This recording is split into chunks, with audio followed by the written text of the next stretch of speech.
সোমবার যুক্তরাষ্ট্রের মিয়ামির hard rock স্টেডিয়ামে কোপা আমেরিকার ফাইনালে কলম্বিয়াকে হারিয়ে চ্যাম্পিয়ন হয়েছে আর্জেন্টিনা। খেলা ছাড়াও ফাইনালের অন্যতম আকর্ষণ ছিল মাঝ বিরতিতে কলম্বিয়ান গায়িকা শাকিরার লাইভ পারফরম্যান্স। যুক্তরাষ্ট্রের বিভিন্ন ক্রীড়া আসরের ফাইনালে মাঝ বিরতিতে জমকালো আয়োজন হরহামেশাই দেখা যায়। দেশটির জাতীয় football league NFL championship match হিসেবে পরিচিত সুপার বোলেও এ ধরনের আয়োজন রীতিমতো ট্রেন্ড হয়ে দাঁড়িয়েছে। এবার কোপা আমেরিকার ফাইনালের বিরতিতে পারফর্ম করলেন শাকিরা।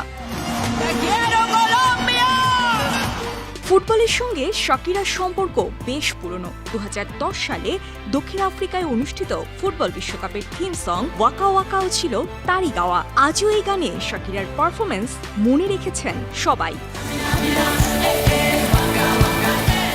সে বছর বিশ্বজুড়ে শাকিরার 8 কোটির বেশি রেকর্ড বিক্রি হয়েছিল। এর আগে 3টি ফুটবল বিশ্বকাপে পারফর্ম করলেও এবারই প্রথম কোপা আমেরিকায় পারফর্ম করলেন শাকিরা।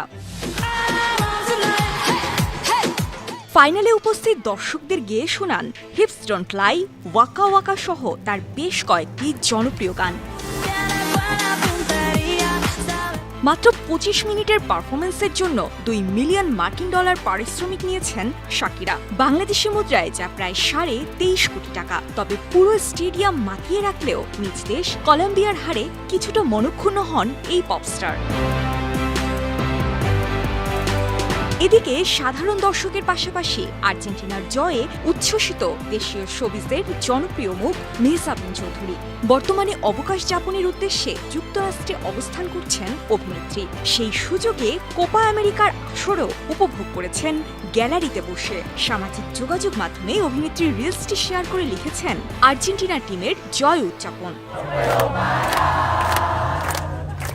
বাদ যাননি 90 দশকের জনপ্রিয় চিত্রনায়িকা শাবনূরও। সামাজিক যোগাযোগ মাধ্যমে এক পোস্টে লিখেছেন, অভিনন্দন আর্জেন্টিনা, আমি যখনই সময় পাই ফুটবল খেলা দেখি। ফুটবল আমার প্রিয় খেলা, আর বাংলাদেশের মানুষ তো সবাই ফুটবল পাগল। শাবনূরের প্রত্যাশা বাংলাদেশের ফুটবলও একদিন ঘুরে দাঁড়াবে। বিনোদন ডেস্ক, বানু টিভি।